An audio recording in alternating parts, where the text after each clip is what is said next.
Welcome to the full moon illumination activation ceremony. This is safe, sacred space. Any low frequency energy is not permitted in this space. Only high frequency energy is allowed. Any low frequency energy that is present, it either needs to leave now or it is here for the purpose of being transformed into that which is for the highest, most benevolent good. So here to begin, we'll start with a short meditation. Feel yourself in your body and just let the eyes be open and look around your space and look to the left and notice what is to your left. And then look to the right and notice what is to your right. And look before you and notice what is before you. And look behind you and notice what is behind you. Look down to the earth and touch the earth and realize that you are connected to the earth, your body, grounded, rooted. And look up to the sky and reach up and extend the arms to the sky. And then bringing heaven down to the earth, taking the hands to the heart and allowing the eyes to close. And from the heart, feel your energy moving down through the spine, through the sit bones, through whatever part of you is connected to the earth, whether you're seated on the earth or it's your feet connected to the earth. Feel that energy moving down into the earth, all the way into the crystalline grid within the center of the earth, through the soil, through all of the tap roots, all the way down into the core of the earth. And then feel that energy now begin to rise from the earth, moving up through the body, through the spine, through the heart, moving all the way through the throat, the neck, the head, all the way up the crown of the head, out, and extending all the way up to the soul star above the crown of the head.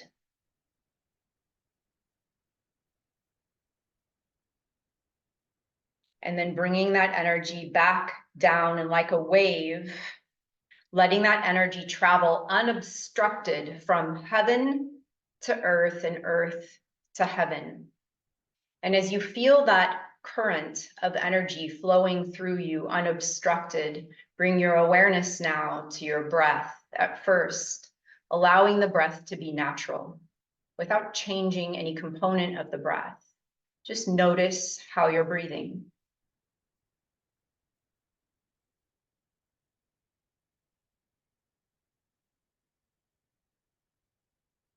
And then begin to lengthen the breath by inhaling to the count of 3 or 4. And exhaling to the count of 3 or 4, whatever is comfortable for you.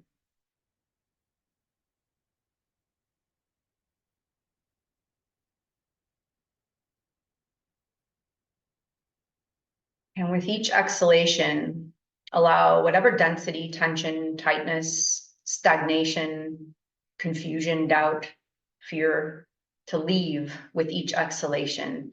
Inhale to a count of 4. And exhale, allowing yourself to relax just a little bit deeper, becoming ever so more embodied within yourself, grounded on the earth, open, allowing that energetic current to flow freely through you.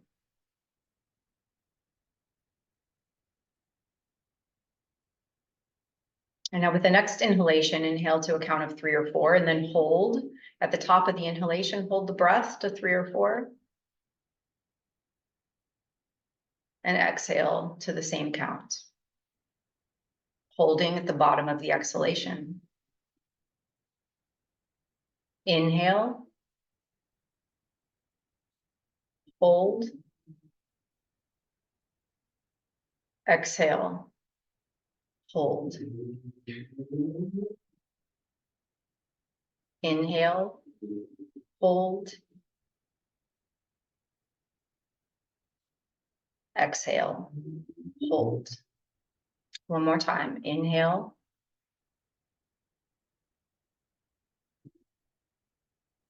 hold, exhale, hold, allowing yourself to now breathe naturally.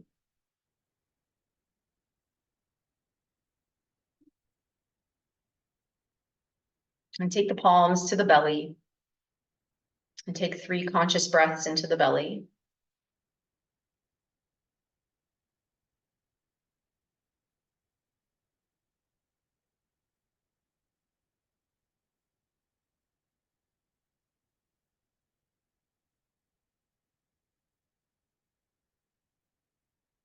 And then take the palms to the third eye center, 3 conscious breaths into the third eye center.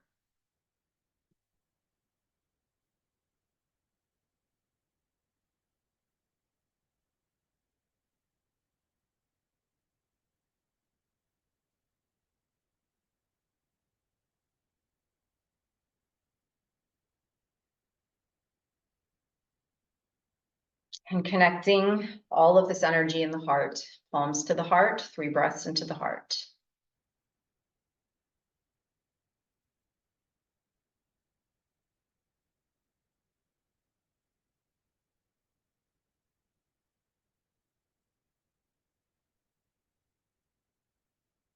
And now you can relax. We're going to go on a journey. We've set sacred space and asked for protection, and now we're going to ask permission to enter into this journey safely for the purpose of clarity and full illumination. There is something that will be or come into full illumination where you'll have a deeper understanding this evening and be able to celebrate this awareness and bring this to full completion. There may be more stages to go, more levels, more depths to uncover as time goes forward. Yet for tonight, whatever comes to surface, whatever comes into illumination, you can celebrate, regardless of how big or small it is, celebrate it and allow it to be. So here I'm going to ask permission to Apu Shasta. Please grant us permission to enter into this space for the purpose of clarity, so that those present here or who may be watching this at a later time may be guided with simplicity into clarity regarding whatever the situation or circumstances of their life that they are seeking deeper understanding and clarity surrounding. So at the beginning of this journey, life is good. We start in a place, there's somewhere at a point in life, and I'm going to ask you to just imagine a point in your life when everything was good, you were content, everything was fine. Even though everything may not have been 100% perfect, there was some component where you feel like it was the peak moment of your life where everything was working for you. Those moments aren't meant necessarily to last forever. They wax and wane like the moon. Something happened. So something happens to shake us from that space. It could be something external or something internal. And in this journey that I am going to take us on tonight, I'm going to start right there at the situation. So you start in a place where everything is good, a situation happens that throws you off center. And maybe at first, when you see the situation or experience it, maybe there's an avoidance, maybe there's an ignoring the situation, pretending like it's not there. Just, oh, it'll go away. I'm just going to ignore it. I don't know how to deal with that, so I'm not going to deal with that. Or whatever came up, it's avoided. However, the situation escalates and escalates and escalates until something gets triggered within us. It could be fear, shame, doubt, guilt. Something gets triggered within us. And the situation itself may have been something that involved our boundaries being tested or encroached upon. So we're going to work with this particular scenario this evening. And I'm going to leave what I've said as the introduction, and I'm going to tell you a story with this. So imagine that you're traveling around somewhere, or you're going about your life and you feel you're called, you find this interest to go somewhere. And you maybe, we'll use the analogy of a trail, right? You're called to go to a particular trail. Maybe you heard of a hike or a place that you wanted to go that seemed beautiful and amazing. So you get in the car, you drive to this trail, you park the car, you walk up to the trailhead, and then you embark on this journey along this hike, going over switchbacks, climbing up the mountain, noticing all the plants, the birds, the trees. And the more you go, the more you fall into wonder, and you find the space beautiful, and you're getting sort of lost in the elements of this journey that you're on. So you're moving along and you come to this point where there's a set of stairs, and you climb the set of stairs and you get to the top of the stairs, and you knew that on this journey somewhere there was a bridge for you to cross, and that the bridge would take you to the other side of a waterway or a ravine, and then it would circle back the other half of the trail and bring you back to the car. So it was a loop. So you climb the steps and you get to the top of this staircase and you see the ravine, but before you, you see no bridge. So you're standing on this ravine, or you're standing on this ledge, looking out over a ravine, wondering, where's the bridge? Where am I supposed to go at this point? And you're way up there, maybe 1,000 feet up. So you're a little confused at this point, and you're looking, wondering, okay, what am I supposed to do here? You look over the edge, you don't see any stairs going down, you see no way down. So you think to yourself, all right, I'm gonna turn around and go back. Obviously something happened to the bridge and I cannot go any further. So you turn around to go back and you notice that the return path has been blocked. You cannot go back. There's no way back. So now you're standing there going, whoa, what's happening? What kind of trail is this? Where have I come to? And maybe you panic, right? I'd be a little confused and I would start panicking. So you go through the initial reactions of panic, like, where am I? How am I going to get out of here? Oh my gosh. And you realize you're afraid of heights and you're stuck up on this ledge. And how am I going to get out of here? And there's no self-service out here. And I'm alone. And what am I going to do? And you're holding your breath and you're caught up in that moment. Okay. So you realize after a few moments of that there has to be a way here. There has to be. You're not trapped. There has to be a way. There's something you're not seeing. All right, so you gather up the courage, even though you're afraid. You gather up the courage to start exploring the edge.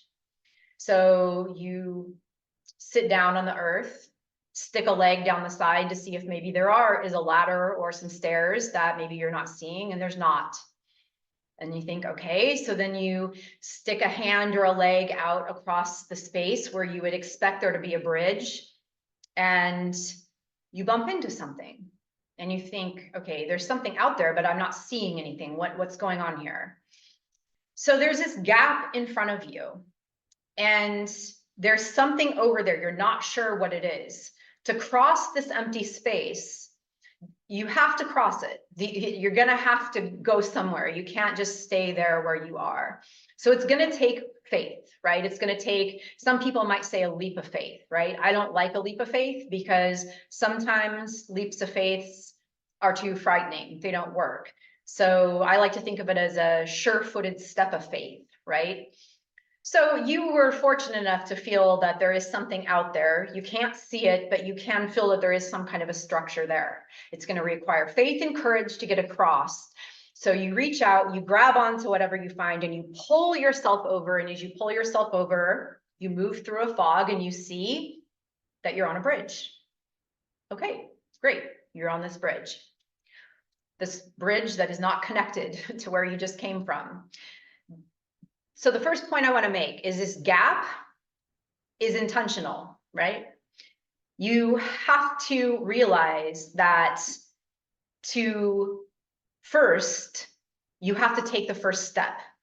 And that first step is going to feel like a sure-footed step of faith.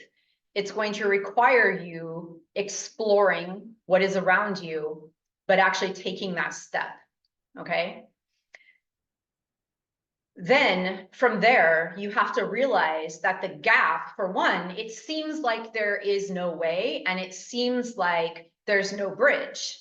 It seems like the ravine is huge, right? But once you move yourself over onto the bridge, you can see that the gap was 2.5 feet, 2 feet, 1 foot maybe. It wasn't that big. So it felt frightening in the beginning, but once you actually get yourself over there and you look back at where you just came from, you can see clearly that it's not that big of a step that you moved over. And you think, okay, great, I'm going to celebrate this. I got to this point. All right. So now on this bridge, I'm going to leave us on this bridge for the rest of this journey and the story, because this is where it connects into interesting pathways. So the story I want to tell you begins on a bridge. I was traveling around Japan 10 years ago, and I was called to a place in this place called Takachiho, Japan. And I went there and I was going down this path, and at the bottom of the path was a bridge. I crossed over the bridge and there was a cave. I went into the cave and I sat in the cave. There was a flowing river and all these sacred rock stacks all around. And it was a very beautiful, peaceful place. So I sat in this place meditating, and then, you know, I leave, I take photos, I take video, I leave, I go about the rest of my travels in Japan, and I go about the next 10 years of my life. There's a reason why I'm explaining this all to you. So I'm going to now jump us forward into this journey between the new moon and the full moon, okay? I was not thinking about Japan, nor was I thinking about that bridge or the cave. In fact, I had completely forgotten that there was a bridge leading to that cave. So this whole part that I just told you about Japan was not anywhere in my radar near the new moon, okay? I have been thinking about a bridge, and somewhere from the new moon to the first quarter moon, the halfway point, I started having this visual of a bridge that I was on, and I had moved all the way across the bridge, and I could see on the other side, from where I was on the shore on the other side, what I was looking for. But it required, there was an empty space there. And I kept feeling like I needed to fill in that empty space. There was something I was doing wrong. There was something I wasn't seeing. And I turned around and looked back at the bridge and saw that there was an empty space at the beginning of the bridge. So there's a gap at the beginning and the end of the bridge. And I had this thought, I'm on a floating bridge. Interesting. Okay. So from there, these steps showed up. I started thinking about these 8 steps. And the way that it came forward was, you got to cross the bridge. You got to trust the process. You've got to, it was sacred, the sacred stones are speaking. Listen deep, respect organic intelligence, embody your authentic, shine like the sun, and emerge. So I'm on this floating bridge. I had this vision of it. And as I'm in this meditation, I have these 8 steps. I think about these 8 steps. So my next thought was, oh, I'm going to go turn it into content. Okay. So I did. But as I went to go make the content, all of a sudden I started thinking about Takachiho, Japan. It just surfaced. All like it kind of a dull surface. It wasn't a huge, I have to go look at this. I started wanting to go look at those photos. I could have ignored it and said, no, it doesn't have anything to do with what I'm doing. Stay focused and just do what I'm doing. But I didn't. I went ahead and looked at the photos. And when I pulled the photos up, I was really surprised when I saw that there was a bridge that led from the trail over to the cave. And my first thought was, okay, wait, interesting. So Then I got curious about the cave. The cave is called Amano Iwato, and it's the cave where the sun goddess in Japan, Amaterasu, went into the cave, which hid her light from the world. Okay. So I thought I knew the general story, but this present moment in my experience made me wonder, why did she enter the cave? What happened in this story exactly? Okay. So I went to what's called it's a translation of the Japanese document called the Kojiki. And I don't read Japanese, so I had to look at the translations to see what this story was about. And it started with telling the story of the creation myth that led to Amaterasu's birth. The very first part out of the story talked about a floating bridge. I was in a little deeper at that point. I thought, okay, this is getting really interesting. So as I read on, I learned that Amaterasu was the sun goddess born from the left eye of her father. Her brother, and I'm probably not going to pronounce it right, Susanu, the storm god, was born from his nostril, and the moon was born from his right eye. So in the story, the storm god was mischievous, and the sun goddess was in charge of the celestial planes and keeping order. And the sun god had been banished from the celestial planes for being mischievous. And he wanted to go to the celestial planes to say goodbye to his sister, to say a fare thee well. But his sister didn't trust him. So he presented a challenge forward saying, hey, here's this challenge. If if I win or it works favorable for me, then you'll be able to trust me. So she accepted it, and it seemed to work out okay. It was a little questionable about what happened exactly, but either way, she trusted him. She led him into the celestial realms, but out of excitement for him having won and proved his trustworthiness, he could not contain his storminess, and it started causing a lot of destruction in the celestial realm and disorder, damaging the rice fields, flinging waste around the sacred temple. And this behavior kept escalating and escalating. So Amaterasu is a weaver, and so she kept going about her duties in the celestial realms as business as usual. Meanwhile, his behavior is escalating more and more and more. Okay.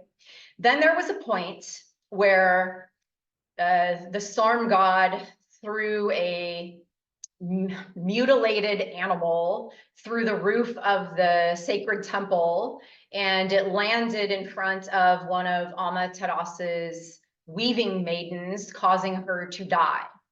At this moment, Amaterasu she was triggered, maybe fear, but either way, that's the point where she entered the cave. Okay, so everything is in order, life is good. There's a situation that happens, the storm god coming into the celestial plane. The boundary is breached, right? He is pressing against the boundary with like behavior at first ignored, next level still ignored. Kept on ignoring the behavior until the ultimate boundary was crossed. Fear was triggered in her, she went into the cave. When fear gets triggered, we tend to look for safe ground, right? When we look for safe ground, a part of us retreats into a cave. We hide, we withhold our light from the world, we withhold some part of us. So at this point, this is what happened in the story with Amaterasu. When we withhold some gift, a part of our light from the world, it throws things out of balance. One, light cannot hide in the dark, right? It's not the job of the light to hide in the dark. That's the job of the dark, is to hide. So when we withhold our gifts from the world, it throws the natural order out of balance. When the natural order is thrown out of balance in this story, the cosmic forces gather together to have an emergency team meeting to say, what are we going to do? How is balance going to be restored? So in this particular story, that is what happened. the cosmic emergency team came together to come up with a divine plan on how they were going to allure Amaterasu out of the cave, right? So they came up with this elaborate plan. So I'm going to pause here for a moment. And I want you to, I asked you in the beginning to have something to write with. And I'd like you just to, for right now, take just a couple of moments and make a couple of notes about what situation has happened in your life that has caused you to enter into the cave. What happened, right?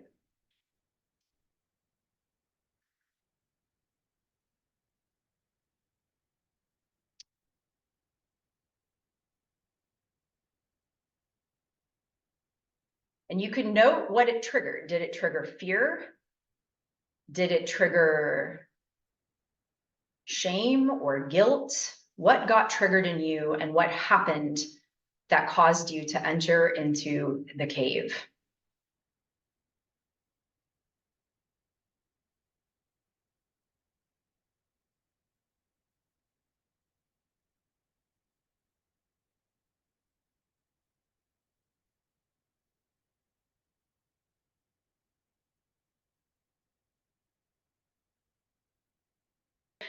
The next question I'm going to ask you is this. What has went out of balance as a result of you entering the cave? And just journal this answer. So I'm going to give a couple of moments here for you to write down what has went out of balance from you withholding your light from the world. What has went out of balance?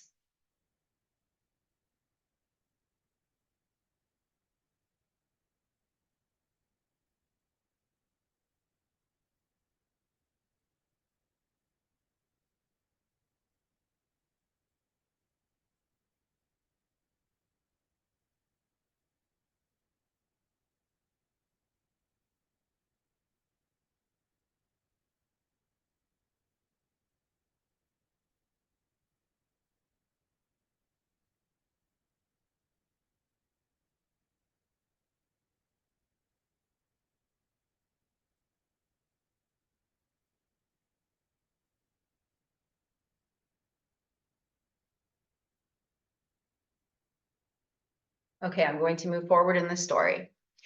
So Amaterasu is in the cave. Her boundaries were crossed. Fear had been triggered. She entered into safe space. Because her light was withheld from the world went into chaos and disorder.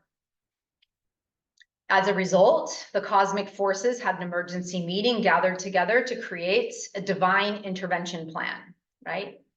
The team players were wisdom, a mirror maker, a jewelry maker, a heavenly prophet, a dance performing artist,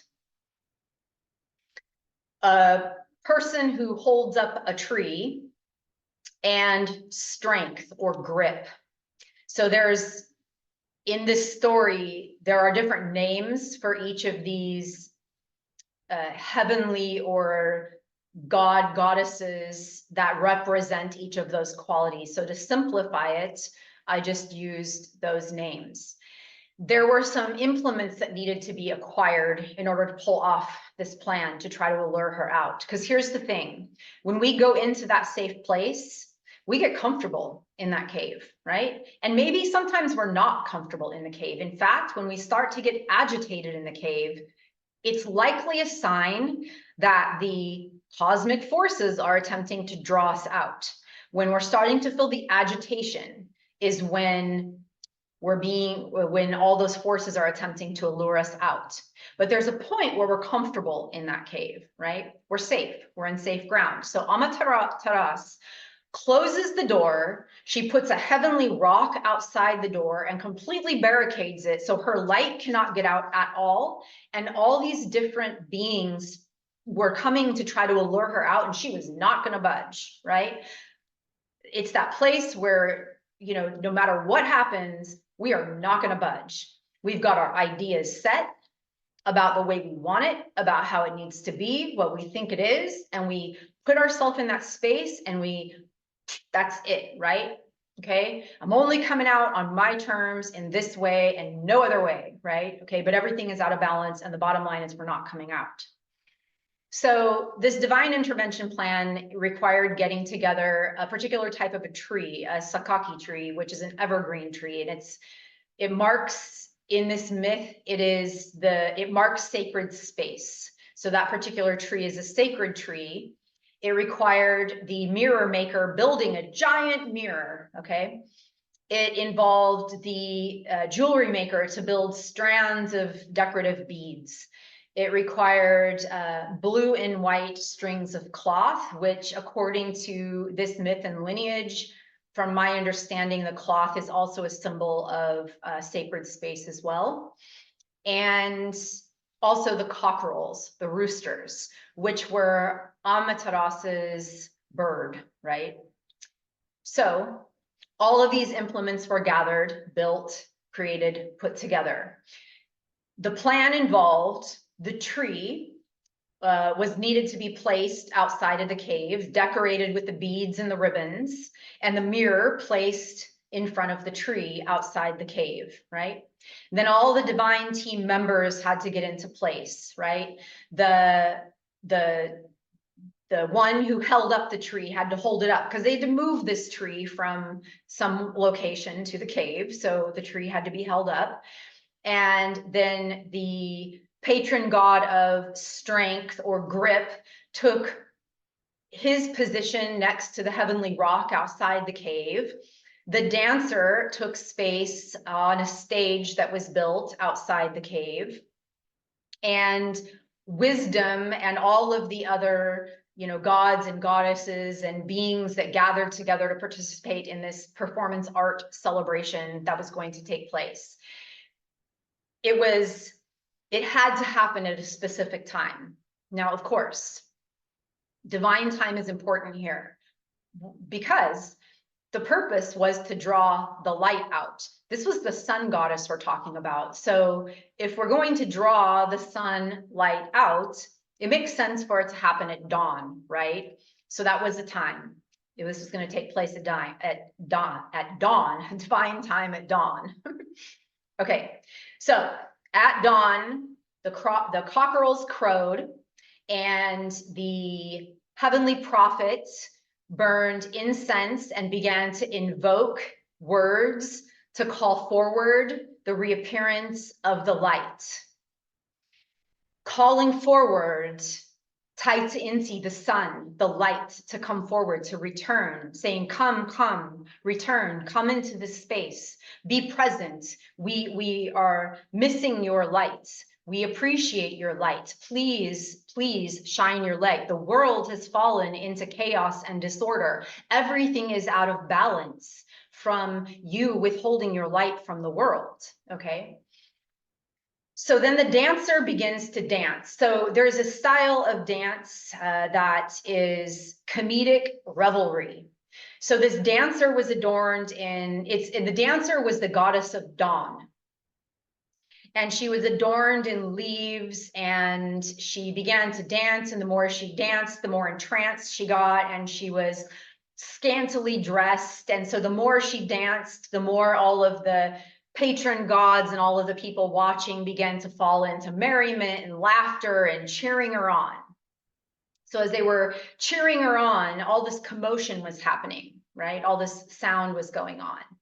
So this sparks, so the dance sparks all the cheering and the laughter and the merriment and all the good vibes, right? That sparks within the cave Amataras to have a conscious thought. She wondered, has the world fallen into chaos from me withholding my light? That is a seed moment right there. She had to have that conscious thought, because what happened next was it provoked an action. And the action had to be taken. Just like in the beginning, I explained the gap coming to that ledge with the ravine, you had to take the first step. She, curious, cracks open just a little teeny bit of space to try to see what was going on. And as soon as she cracked that open, that required divine time to kick in, timed actions to happen very quickly, right? At that time, two things happened. One, the dancer says, "Ah, we are celebrating the arrival of a god more amazing and bright and luminous than you." And so it was a trickster comment, right? So at that time, the dancer says that, and the mirror then is shined towards the cave. That then creates Amateras's second action. She then was curious, who is the god more bright than I? So she then leans out to look and see. And when she leans out to look and see, she sees her own light reflecting back at her. And she thinks that it is this other god that has shown up, but she sees her own reflection. And as she sees her own brightness, her own light, her own luminosity, her own beauty, her own gifts, very quickly at that moment, two things happen. One of the divine players grabs her by the hand and pulls her out. So, and then immediately another one walks behind her and takes a rope and delineates a boundary of sacred space that she cannot cross, that will not allow her to go back into the cave. The boundary has been restored, okay? So she's out of the cave, light is restored. Everyone bows in reverence at the light having been restored, at seeing her shine again. In the beginning of this story, I had mentioned the situation, boundaries crossed, the boundary is breached, right? She didn't take action to set those boundaries in the beginning. So when she went into the cave, it threw everything out of balance that required this divine team, this assistance to come in to help her to allure her out, and then to slip in behind her and make it so she can't go back in. Yet she had to take both of the actions. She had to have the seed thought, the curiosity, the conscious thought. Has everything went out of balance because I'm in here withholding my light? Well, let me just look out and see, right? So she cracks it just a little bit, first action, right? Then she sees the light and she gets more curious. What is this? What is this light? So then she actually leans out, and that's when the universe, the cosmic forces, are able to help her out. So I want to ask you now in this moment, so you're aware of what caused you to enter the cave. You are now aware of what went out of balance as a result of you entering the cave. So now I want you to look at your life circumstances that have been happening. I'm just going to say new moon to full moon, but you can take whatever period of time is present for you right now. And I want to ask you, how are you being allured out? And the way that you know is to look at what forces are coming in that are trying to draw you out. And I want you to journal and write, how are you being allured out?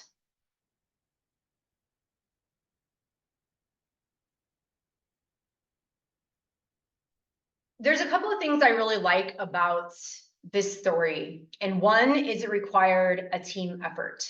So there wasn't just one person or one element that was going to draw her out of the cave. It took several, like 7, 8 different, specific people. It took a lot of different elements coming together, placed at the right time. So team effort, divinely timed. And also, I absolutely love that you used performance art ritual in the form of ceremony as a way to draw her out. So one, it is important to remember that there is a divine team that is orchestrating, following with that word, that is orchestrating, implementing the plan to draw you out. The task is to be open, willing, and receptive to coming out, right? You've got to take the first action, and sometimes that first action seems like a giant ravine when it's only a teeny little gap, right?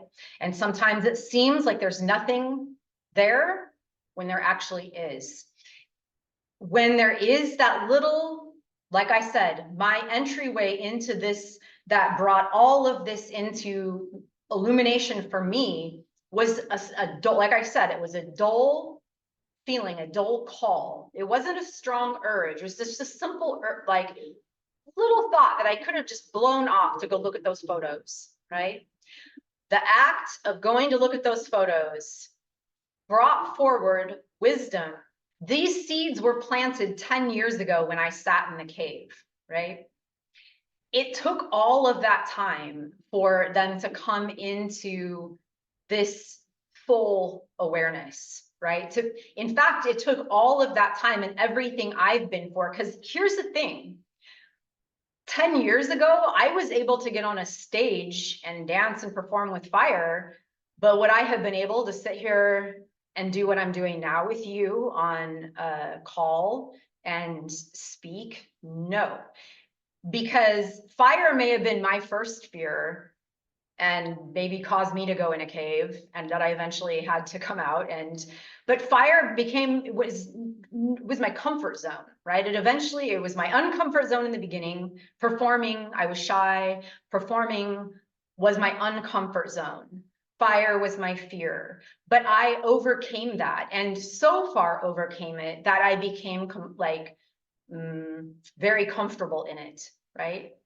But the other thing that I was afraid of was public speaking, was doing this, was getting in front of a camera, was facing myself in a camera and doing this type of work. And it's taken me quite a few years at this point, and a lot of really challenging situations of making videos. And my mom, who's on this, can attest, because I've shared all of my challenges with her in between making videos and breaking down over them, and you know, all of it. So it's not easy. But there is something that calls us out. There's a reason for us to come forward. So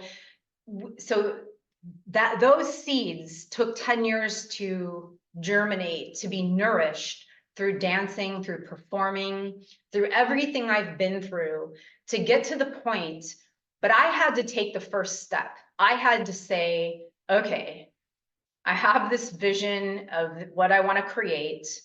And in order to create it is going to require me confronting this fear of speaking, of showing up and putting myself out there, this fear of being seen or heard or showing up in a new way, right? But I had to do it. And then the more I do it, the more the divine plan kicks in and the cosmic emergency team comes together to help.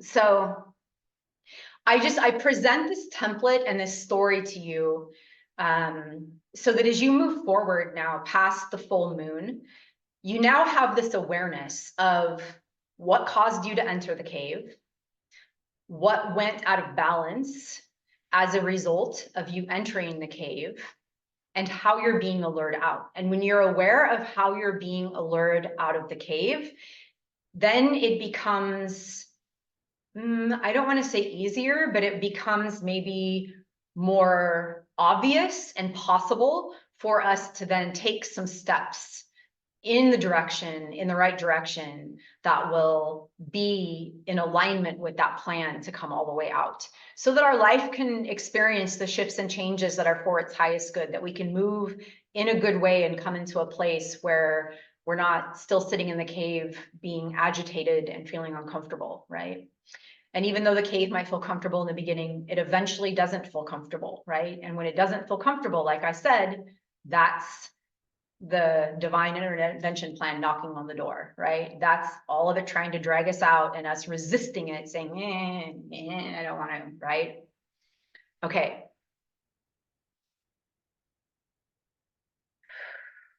So give yourself a, I don't want to say pat on the back, but I want you to give yourself credit for showing up, because you're ready, right? You showed up to have the awareness because you're ready to see it, because you're ready to recognize this is like being, it's like when you show up, you open, you lean out to see what's going on, and then the divine player that was in place grabs your hand and pulls you out all the way, right?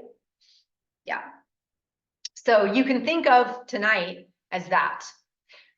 Maybe you can decide what stage you're on in this story, right? But I can tell you that this ceremony, this moment, you're either at Act 1 that Amataras took, or Act 2. You're either at slightly opening it or you're leaning out to look, right?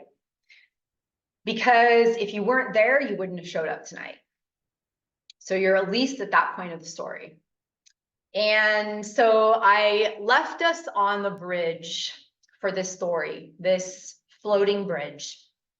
And I want to move us off of this bridge at this point. So you can choose how you want to come off this bridge. You can turn around and walk back off the bridge. You can also choose to remain on the bridge if you'd like, or you can walk forward. But in this moment, I want you to make a decision about what you're choosing to do. Are you choosing to turn around and walk back to the ledge that you came off of? Are you choosing to walk forward and step over the next gap? Or are you going to remain on the bridge and lean out to see what is going on? So make that conscious choice and set an intention for the phase that goes from the full moon to the next new moon. The moon begins to now wane, right? So I want you to go ahead and set an intention for the next several weeks based on this story, based on the awareness that you've had, right? One simple intention. Okay. So at this moment in time, I am going to close down the sacred space. I'm going to leave this where it is because I feel like this is work in progress. And I want to allow this to simmer, just like how for me, the cave took 10 years to simmer. It's not going to take 10 years to simmer for you. You're all right there at the process where you're at. It will be what it is, but I want to allow it to come into full expression in its divinely timed, natural time. And I want you to remember these steps, though, and you can write these down. I'll say them slow. So first, number 1 is you got to cross the bridge, right? You at least have to get on the bridge. Even if you don't go all the way across it, you can say cross the bridge or get on the bridge, whatever resonates best. You got to get on the bridge, right? You got to trust the process. Remember the story. The sacred stones are speaking. There is a divine plan. Listen deep. While you're listening deep, the preparation is happening. Respect organic intelligence. Embody your authentic. Shine like the sun and emerge. My suggestion to you is this. As much as you can,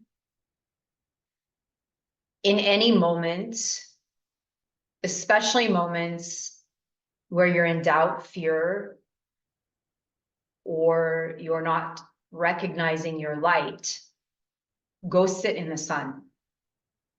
It's that simple. Go sit in the sun and recognize that it is a mirror of your own light. Allow yourself to receive that warmth and nourishment. And as it goes into you, it becomes you. It becomes food, which nourishes the body, the expression of the earth that you are. Together, the sun, light, the earth come together in the heart, sparking a passionate relationship within our heart that causes our heart to beat like a drum. And so here in this moment, bring your awareness into the center of your heart. And imagine on this night, the full moon shining before you, reflecting the light of the sun, knowing that the sacred sun is making its rounds, or we are making our rounds around the sacred sun. And as you see the light of the moon shining upon you, you'll fall asleep tonight. Maybe you'll have a dream. Maybe you'll have a good night's sleep. You'll wake tomorrow knowing that as the sun rises, it is a new day. New opportunity is before you. Make a point to go commune with the sun's light. And when you do, allow your body to feel it, and feel it move through you into the heart, activating that drumbeat within your heart, bringing you into a greater expression of your own gifts.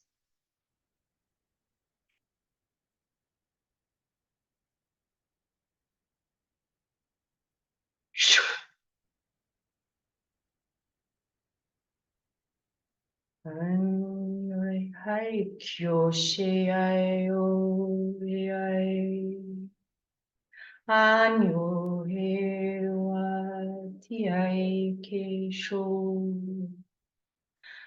Anyo heayo ko ailo kayo nyako ya heo akoyo shako ya lean kayo kachia tiwa chu kanyo hawai leo.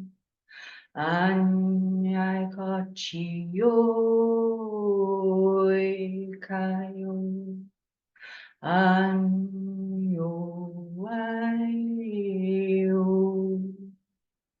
koachi ancho pradora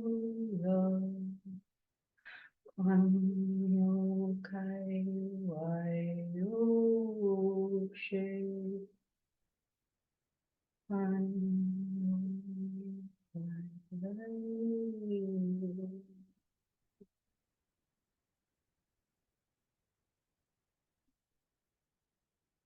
Imagine a golden white light emerging from within the center of your heart,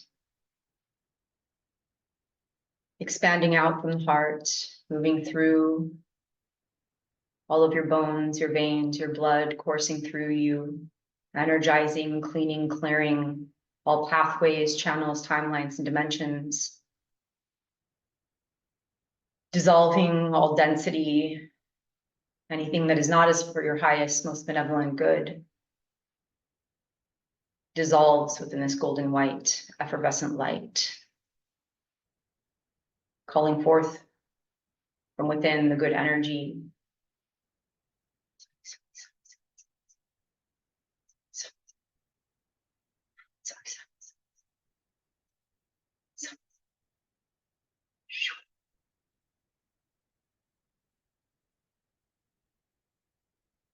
Breathe in lightness.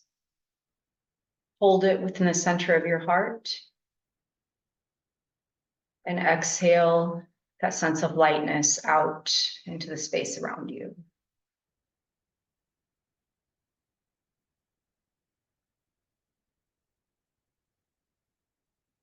In peace with love and true benevolent light. Thank you, thank you, thank you. Anyai, anyai, anyai.